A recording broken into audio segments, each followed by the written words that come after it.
Posso, Passa a palavra. posso sim. Amém? Amém.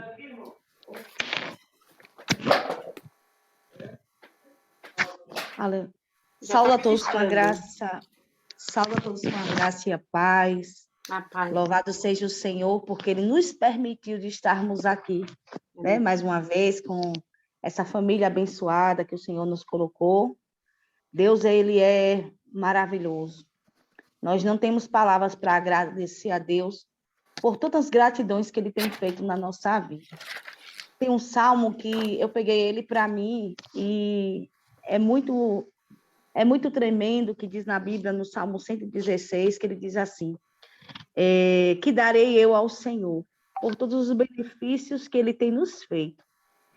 E eu deixo assim uma interrogação: o que é que a gente vai dar a Deus por tantas dávidas, por tantos benefícios, por tanto amor, né? Por tanta fidelidade que Ele tem feito na nossa vida? Esse momento que é um momento que a gente tem muitos afazeres, né? Trabalho, muitas coisas. Mas só de a gente parar nesse momento para falar do amor de Deus.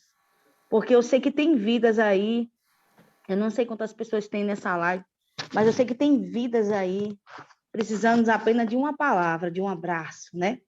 E louvamos ao Senhor por Ele ter nos separado, nos escolhido, para que a gente venha a ser mentoras de bênçãos para outra vida. Isso que importa, as pessoas têm que entender isso.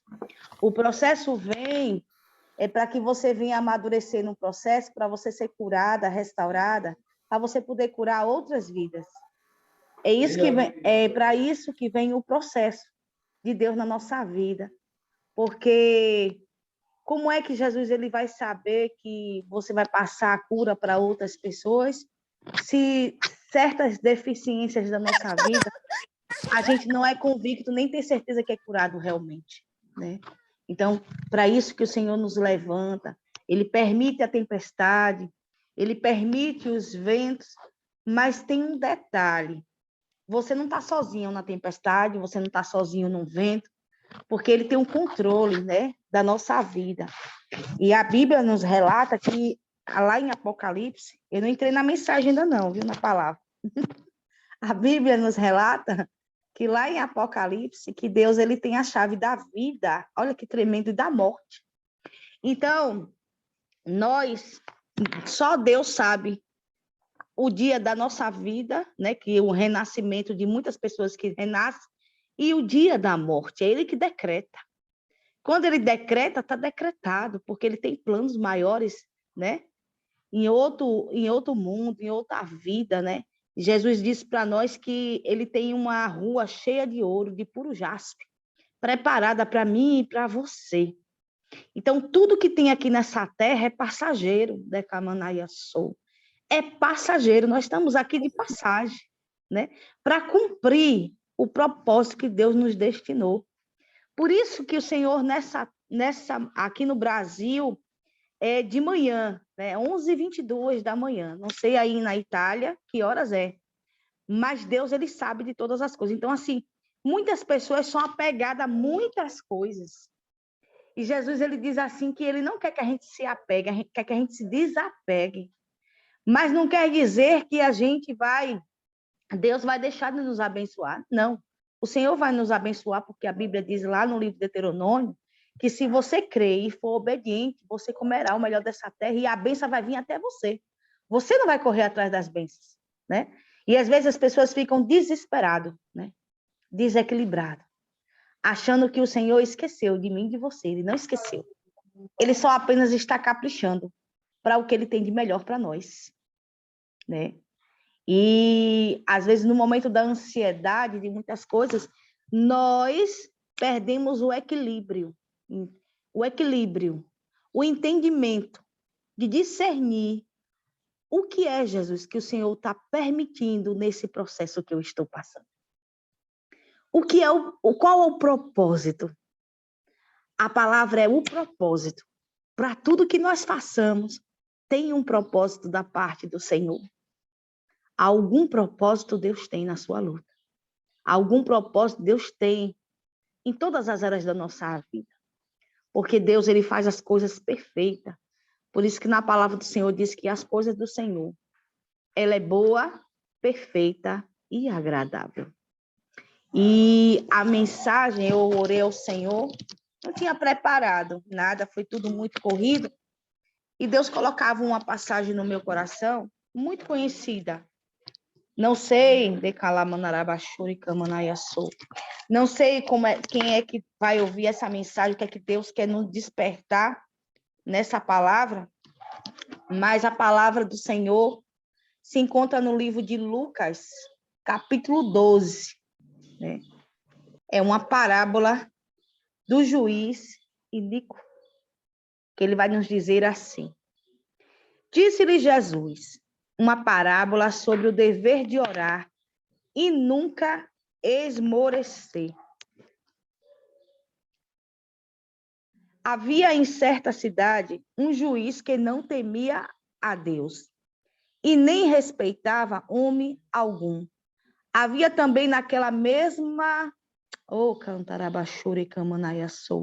Havia também naquela mesma cidade uma viúva que vinha ter com ele, dizendo: julga a minha causa contra o meu adversário. Ele, por algum tempo, não a quis atender, mas depois disse consigo: bem sei, bem que eu não temo a Deus e nem respeito a homem algum.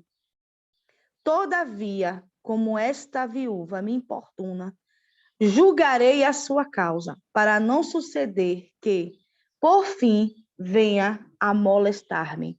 Então disse o Senhor: considerai no que diz este juiz iníquo. Não fará Deus justiça aos seus escolhidos, que a ele clama de dia e de noite, embora pareça demorado em defendê-los? Digo-vos que, depressa, lhe fará justiça. Contudo, quando vier o Filho do Homem, achará porventura fé na terra. Olha que palavra tremenda. Deus é fiel. O que é que eu entendo? Da calabachura e camanaiaçu. O que é que eu entendo nessa palavra é que algo muito tremendo que me chama a atenção é que esse homem, esse juiz iníquo, ele representava a corrupção no poder. Por quê? Porque esse homem, ele era um ímpio, né? E ele era um juiz. E por ele ser um juiz, ele era um juiz corrupto.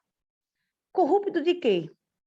Ele só poderia fazer uma causa, né, se tivesse dinheiro. E não era pouco, não.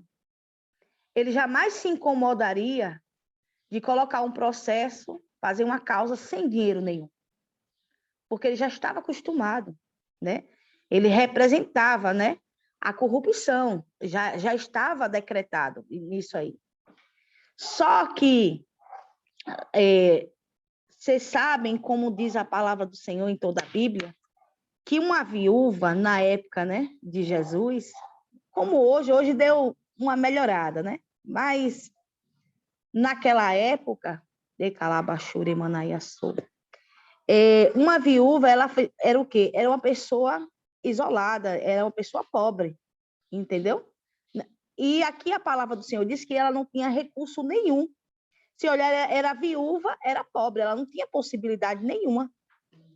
Só que essa mulher, ela teve o quê? Uma atitude. Que atitude foi essa? De importunar esse juiz. Ela enfrentou a dificuldade que ela estava vivendo e ela disse: não, se eu tenho um Deus do impossível, eu vou atrás desse juiz e vou importunar ele. E aí ela disse, começou a importunar esse juiz, dizendo para ele: julga a minha causa, julga a minha causa, julga a minha causa. E diz a palavra do Senhor, diz que essa mulher, de tanto importunar ao juiz, pedindo para ele que julgasse a causa dela, diz que esse homem disse assim: poxa, eu estou cansado, né? Eu posso ver, não tem falando isso na palavra, mas eu posso entender que ele dizia assim, eu estou cansado dessa mulher, toda vez vem aqui bater na minha porta, me importunando. Como eu não creio em Deus nenhum e não estou nem aí nem chegando para o Deus que ela está confiando, para ela me deixar em paz, eu julgarei a causa dela. Aí diz a palavra aqui que diz que esse homem foi lá e julgou a causa dessa mulher. E aí, como diz a palavra do Senhor, diz que Jesus ele fala assim, jamais eu vou esquecer da justiça aos meus escolhidos. A reflexão nessa tarde, né, nessa manhã aqui no Brasil, é que o Senhor está nos despertando, que não tem nada impossível para mim e para você quando Deus ele quer operar. Se vocês olharem ao pé da letra, esse homem ele não tinha compromisso nenhum. Então, Jesus era o quê? Uma pessoa importante, que tinha, né? Era uma autoridade. E ele fez, não foi ele que fez isso aí. Foi o próprio Deus que entrou na cena da vida dessa mulher e moveu as águas a favor desta mulher. Então, se Deus ele tem a capacidade, que eu sei que ele tem, de fazer isso, Deus ele levanta, pode levantar governo, Deus ele pode levantar prefeito, Deus ele pode levantar quem ele quer para poder chegar ao propósito dele na nossa vida, para poder nos abençoar. Porque nunca diga assim, eu não posso, eu não sou capaz, não tenho possibilidade de financeiramente em algumas áreas, não tenho conhecimento. Mas para chegar ao cumprimento de Deus, Deus faz você ter conhecimento. Deus coloca pessoas como anjo para te guiar, para chegar ao propósito. Deus, ele move céu e terra quando ele quer abençoar um escolhido dele. Ai, decanto rabachore manaia sou. E essa palavra é uma palavra de fé. O que é a palavra de fé? É para Jesus dizer assim, que na palavra dele não há nada impossível para ele. Não tem nada, ainda que o médico dê a última palavra. Mas a Bíblia diz que a última palavra vem de Deus. Nada é impossível para Deus quando ele quer operar o milagre na nossa vida. Então, creia tão somente que eu sei que a Bíblia diz lá no livro de Coríntios, né? Que nem olhos viram, nem ouvidos ouviam, e nem subia ao coração humano aquilo que Deus já preparou para a minha vida e para a tua vida. Tem vitória chegando da parte de Deus para nossas vidas. Há um decreto do céu, de Calabassula e Manaiaçou. Há um decreto do céu, de Camanarabassu, de Cai, para chegar aquilo que é destinado a mim e a você. Jesus, ele manda o decreto. E eu vejo o Senhor quebrando os correntes nessa manhã. Eu vejo papéis sendo assinados a favor da nossa vida. Eu vejo o Senhor tirando papéis de baixo que está engavetado, causas, na justiça, Jesus movendo, tirando de baixo, colocando em cima para nos dar vitória. Deus é lindo, maravilhoso. O telefone vai tocar, vai ter notícia da parte do Senhor. Ai, decanto, rabachore, manaiaçou. Porque Deus é Deus do impossível. Porventura ele falaria e não cumpriria.